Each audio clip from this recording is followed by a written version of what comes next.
Philadelphia, the people of our Commonwealth, should have a right to expect that when they turn on their tap and they go to that fountain to get a drink of water or use water in their home, that it's going to be clean, safe drinking water. Today we can say we're one step closer to that. God bless the work done by all those who made this possible. We've got a lot more to do. Thank you.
Jackson Clancy.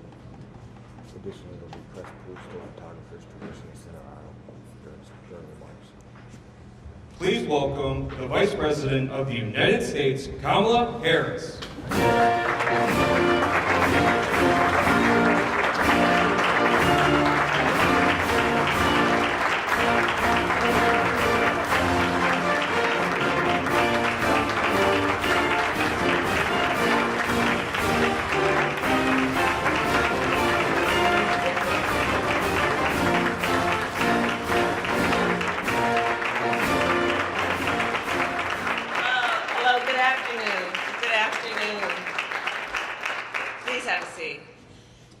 Well, it is good to be back in Pennsylvania, and to be with so many incredible leaders, members of our administration, members of Congress, the workers of AFSCME Local 33 and 47, and of course, Pennsylvania's own Joe Biden. Yes. So before I begin, if I might just refer to the governor's concern about my attendance today. You worry a little too much.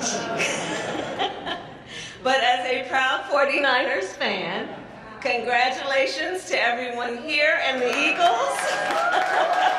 And good luck in the Super Bowl. So Philadelphia, the President and I are here to address a critical issue that affects every person in America: clean drinking water. Few resources are more basic and more essential. Without reliable access to clean water, people can simply not be healthy, communities cannot grow, and our nation cannot prosper. No matter where they live, every person in America should have a right to clean water. And yet, today, across our nations, far too many Americans do not. Today, across the West, historic droughts have forced millions to endure water shortages, wildfires, and billions of dollars in economic damages. Today, millions of Americans live in places where even moderate flooding can overwhelm sewage systems and contaminate drinking water. We've heard too many stories of people who, after storms, have pools of sewage water under their floorboards. And as a result, in particular in communities across the South, we have seen a rise in infections like hookworm and diseases like Zika. And across our nation, up to 10 million homes and thousands of schools and child care facilities receive their water through lead pipes. To be clear, lead is a poison. Drinking water contaminated with lead causes serious health issues, especially for our children. It stunts growth, it causes damage to the brain, and it affects a child's ability to learn. Last week, for example, I met a bright young leader. He's 9 years old. His name is Aiden. Aiden lives in Milwaukee with his mother, Deanna, and his brother, Jaden. Today, Aiden is healthy, and he is full of energy. But that was not always the case. Because you see, when Aiden was 2 years old, he was hospitalized for lead poisoning. Twice. For drinking water out of the tap at the kitchen sink.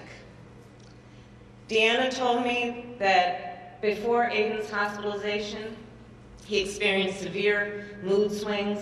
One minute he was happy, the next minute he was sobbing. Deanna told me it was terrifying. Well, I think we all agree, no child in America should ever have to endure that kind of experience. And no parent in America should ever have that experience. And so together, with the leaders here today, and with leaders across our nation, we have made access to clean water a priority of our administration's national agenda.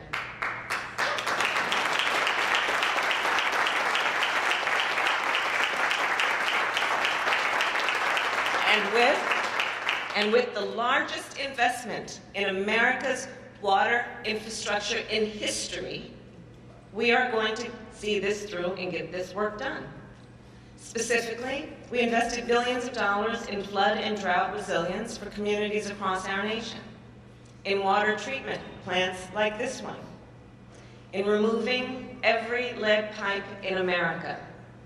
And just last week at the White House, I convened union leaders and utility providers and state and local elected officials to strategize about what we will do to implement these investments to make sure that we move as fast as possible to get this work done. And all of this progress is possible because of the vision, the purpose, and the incredible leadership of our President, Joe Biden. For 2 years,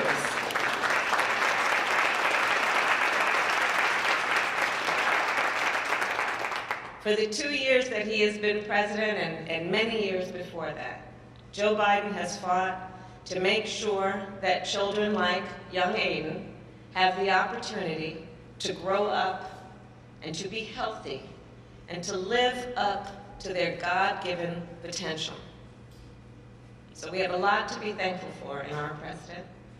And now, before he speaks, it is my honor to introduce a leader who knows firsthand the impact of our hard work, the mother of an incredible daughter, a mother whose advocacy and bravery has helped children around our country, families around our country, be safe and healthy.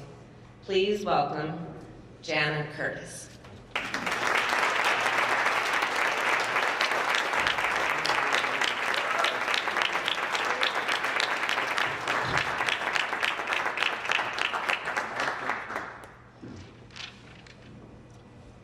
Good afternoon. My name is Jana, and I am a proud Philadelphian. I was drawn to this city by its rich history, but 8 years ago, that history poisoned my baby girl. At just 12 months old, she had a blood level of 14. That's 4 times the action level set by the CDC today. The first phone call with the pediatrician was terrifying.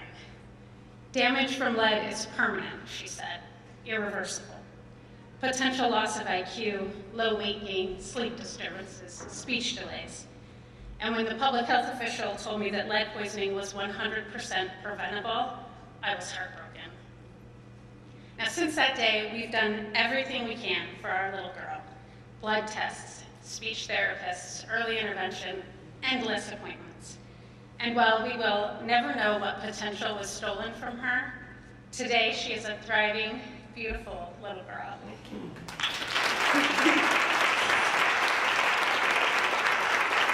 With the help of advocacy groups like Children First, I transformed my guilt into action by helping to pass lead-safe rental laws, improve building codes, and fight for universal testing.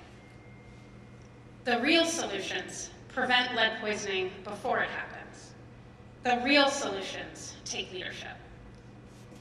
For decades, we have told parents, and let's face it, mostly moms, that to prevent lead poisoning, they should pick up a mop or put a water filter in their home. All that time, we have known that to truly stop lead poisoning, we have to take out the water pipes or the dirt or the paint. As a country, we accepted the lost potential of generation after generation because no leader was willing to act, until now. After decades of little action, President Biden and Vice President Harris signed legislation that will bring new funding and a commitment to tackle this challenge head-on. Our kids will be safer, our communities stronger, thanks for their leadership. And that is why it is my great honor to introduce a leader who said enough is enough. A leader willing to act so no parent has to get a phone call telling them to fight an invisible poison on their own. Please welcome President Biden.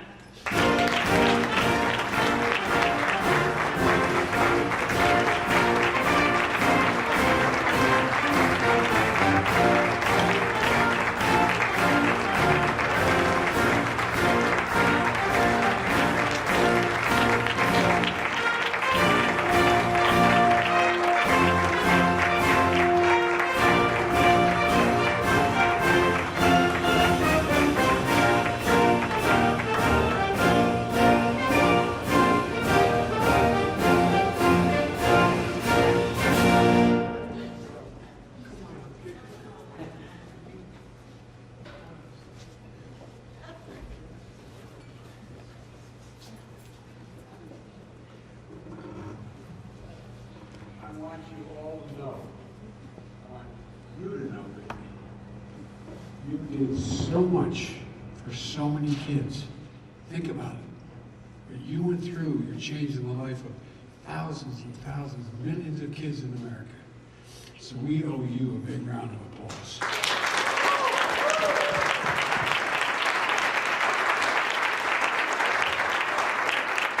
And I love you doing this.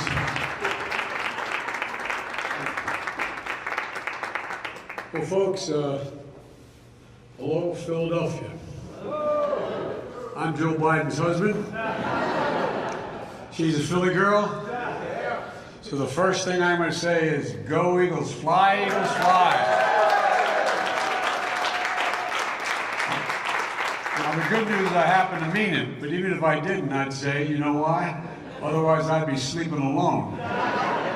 She is, everybody sit down. As the mayor knows, she is one self-assured Philly fan. No matter what. My wife hates violence, she says. I told Bobby Casey this. We went to a Flyers game a couple years ago, and the Secret Service is in a box and next to us. Anyway, and there's a fight breaks out, and my wife, who hates violence, goes, "Get him, here, jump up!" The Secret Service looking, where the heck did that come from? But anyway, thank you, Kamala. Thank you very much. You guys don't have to stand up here. Come on, why don't you go?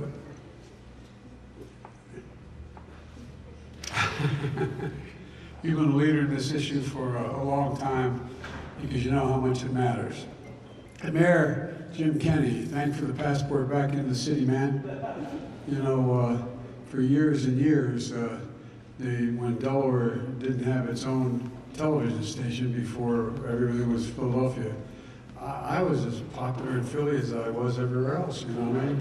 They had to cover us, you know? Well, I don't know what I still am, but I'm happy to be here with the new governor, Josh Shapiro. Josh, you're going to be a great governor.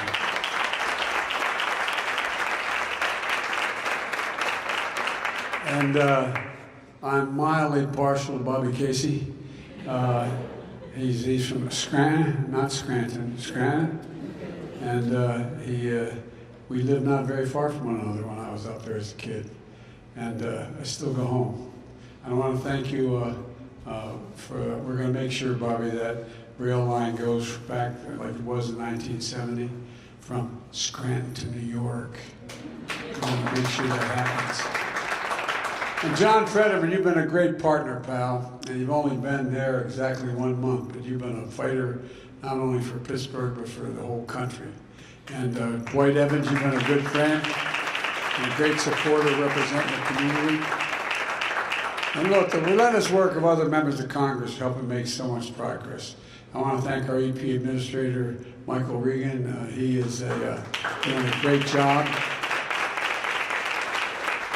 He's down doing a great job in North Carolina. We went, this was stolen, this flat stolen. But you're doing a great job, Michael. Thank you very much. And thanks to the folks who run this plant and fix our water system here in Philly. ASHME, plumbers and pipe fitters, laborers, all helping to deliver clean water. And by the way, all this money we're spending is going to hire union workers. Union workers. But before I begin, I want to say a word about the jobs report we talked about this morning.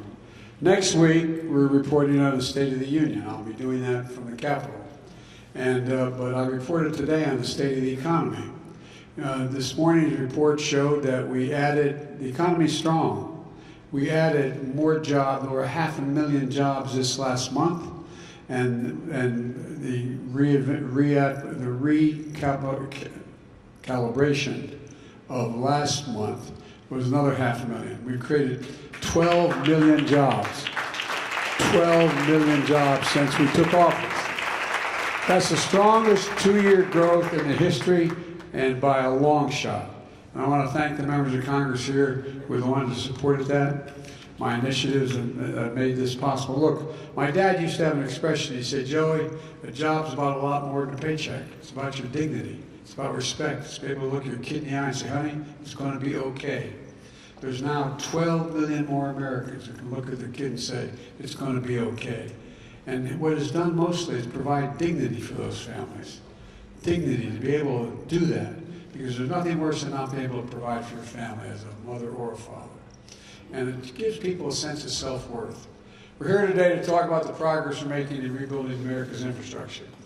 With the help of this delegation, I signed the bipartisan infrastructure law, a once-in-a-generation investment, putting America to work to rebuild our nation's roads, highways, bridges, railroads, ports, airports, high-speed internet, our water systems, and so much more.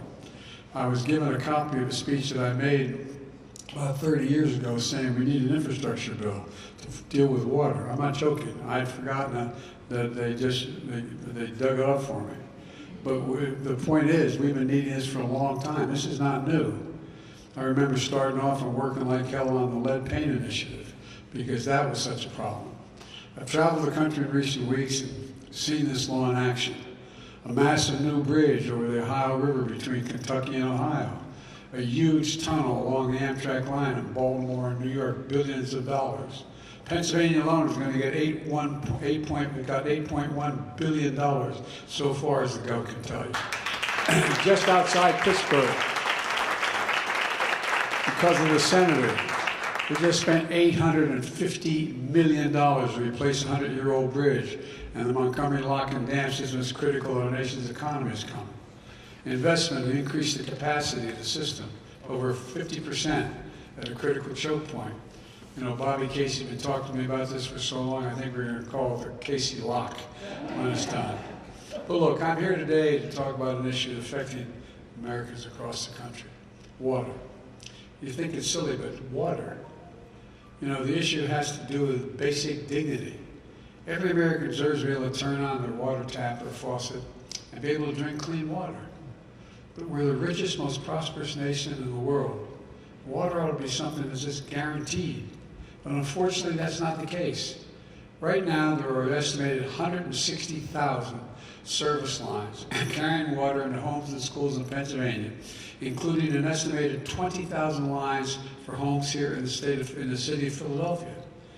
10 million families across the country, and hundreds of thousands of schools, and where school children and daycare centers exist, that their water is pumped through lead pipes, lead valves, and lead fixtures. And folks, look, the problem is almost in every state, but it's especially bad in older cities, in the Midwest and here in the Northeast. Many houses built in the last century. An average age of water and sewer pipes in the U.S. is nearly 50 years old. And they're often even older in major cities like Philadelphia. Many water mains and pipes in the country are nearing the end of their useful lives. And our water systems break down, the pipes start to deteriorate, exposure to lead and pipes increases. And beyond lead pipes, there's as many as 24 million housing units that have significant problems with lead-based paint. And here's why it matters. I know we talk about it generically, but it really matters. Exposure to lead impacts children's brain development. It's hazardous to their health. No amount of lead in water is safe. None. No amount is safe. It can damage the brain and kidneys, interfere with the production of red blood cells that the body needs to carry oxygen. Despite these dangerous health effects, the CDC estimates that over half of American children could be exposed to lead, with the exposure often coming from their own homes. The problem disproportionately affects low-income families. As White said, people of color are much more likely to live in homes where lead exposure is an issue. This is the United States of America, for God's sake. This is not, we know better than that. And we know we're proving it. Look, Vice President and I made a commitment to replace every single service line in every part of the country over the next decade by using, not most, every. We're using every tool at our disposal to get it done. When I took office, I signed the American Rescue Plan, which the governor indirectly referred to. It sent $350 billion to state and local governments. And we said they could use it for things like replacing lead lines and lead fixtures in their communities. I'm proud the city of Pittsburgh used, I'm not misspeaking here, used $17.5 million as part of their plan to replace lead service lines in the city by 2026. But they got to do that through this state and we've got to do it throughout the country. Today we're here to talk about a record funding for infrastructure law that provides clean water with $15 billion, with a B, set aside specifically for lead pipe and lead service removal. Pennsylvania, as referenced earlier, already has got $240 million they can use to upgrade the water system, and they'll get an additional funding each year for the next 4 years. They sent $160 million of that money here to Philadelphia to upgrade water treatment plants and to replace older water mains and lead pipes. Philadelphia's water department is going to start by using the money to replace approximately 19 miles of 100-year-old water lines. They're 100 years old. Today we're announcing a $340 million loan, which is under a program that exists in the government at very low interest rates and a stretched time to pay it back. And they'll be able to save a lot of money in the process and lives. The first $20 million is going to replace 160 service lines and 15 miles of distribution mains, which are going to protect public health and prevent additional water main breaks. Look, we're also announcing that Pennsylvania is one of 4 states that's part of a new partnership with mayors and governors and labor leaders to accelerate the replacement of lead pipes in places that need it the most, where their pipes haven't been replaced for half a century. We're not just doing this work here in Philly, we're doing it across the country, from coast to coast, in the American heartland. Just over a year ago, we launched the Lead Pipe and Paint Action Plan to coordinate 10 different federal agencies, get all 10 of them together, so that we could pool money and get it out the door quickly. Since the start of the Biden-Harris administration, we've already put more than $5 billion to work in big cities and places the work are going to increase, and we're going to increase the amount of money in the years to come. This is a 10-year project for all of this we're going to be doing. Not the individual project, but 10 years the money's going to be available. And one of the things about infrastructure law that I'm most excited about is we're doing this with American workers and with products made in America and with union labor. That's the condition we wrote into it. I know, and maybe even some of you think I'm too pro-union.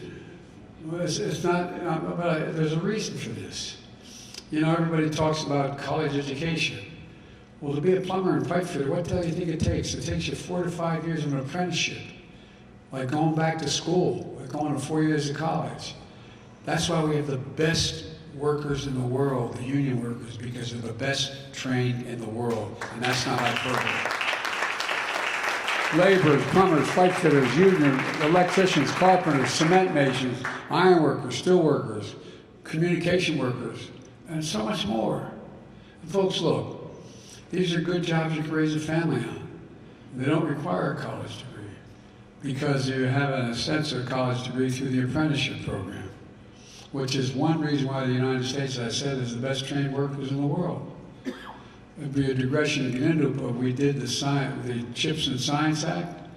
Well, guess what? One of the companies investing over $80 billion in that. I asked, why are you investing in it? They said, you have the best workers in the world. And it's coming out of South Korea. The best workers in the world. Let me close with this. Folks, this isn't complicated. Every person in this country deserves to be able to turn on a faucet and have clean drinking water. But through the infrastructure law, we're making historic investments to make sure that they can. When America sees us making these investments all across America, replacing these pipes, building roads and bridges, it sends a message. We can really do big things. I think America over the previous 5, 6, 7 years began to wonder whether it could do big things. There's nothing, and I mean, just think about this now from a historical perspective. There's nothing we've ever set our mind to as a country that we haven't succeeded in doing. Nothing. Nothing. We're the only country in the world that comes out of every crisis stronger than we went in. And that's what we're doing on the economy now. That's what we're doing under this infrastructure legislation. We can move this nation forward. And I want to send another message too. It's messages of pride. Pride in our country, pride in our capability, pride. Pride what we can do when we do it together. And it generates a sense of self-worth. Generates a sense of self-worth, knowing that you can provide for your family. I've long said, it's never been a good bet. Never, ever been a good bet to bet against America. And I can honestly say, and I mean this sincerely, a lot of Philadelphians know me, I've been around for a long time. I have never, ever, ever, ever been more optimistic about America's chances in the world than I am today. Never. We're at one of those inflection points in world history where things are going to change dramatically over the next couple of years. And what we do over the next couple of years is going to determine, next 4 or 5 years, what the country's going to look like and the world's going to look like 20, 30 years from now. We reach those inflection points every 5 or 6 generations, maybe fewer. And that's what we are. We're leading the world once again. We are the nation that the rest of the world looks to. Former Secretary of State Madeleine Albright was right. We are the essential nation. We got to remember who in God's name we are. We're the United States of America. There's nothing beyond our capacity. Nothing. And the least we can do, although it's going to be incredibly expensive and take a little bit of time, is make sure that those 400,000 schools and daycare centers and the like, when they turn on water at that school with a tap in the fountain, that water is clean and pure. We owe it to our kids and grandkids. God bless you all, and thank you for your support.